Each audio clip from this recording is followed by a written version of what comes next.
In front of me is Motorola Edge 40 Neo, and today I would like to show you how you can add emergency contacts.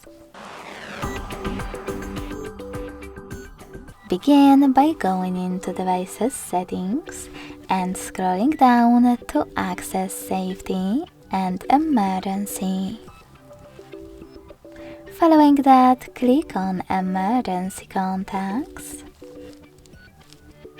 Then click on Add Contact and click on the one that you wish to set up.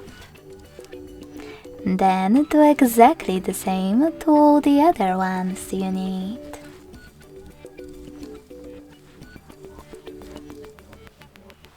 So click.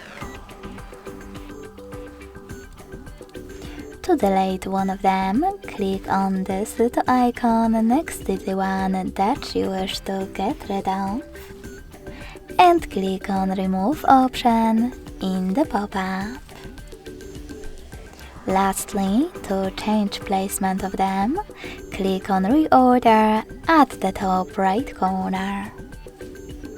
Then drag them to the right order and hit Save at the top right corner again.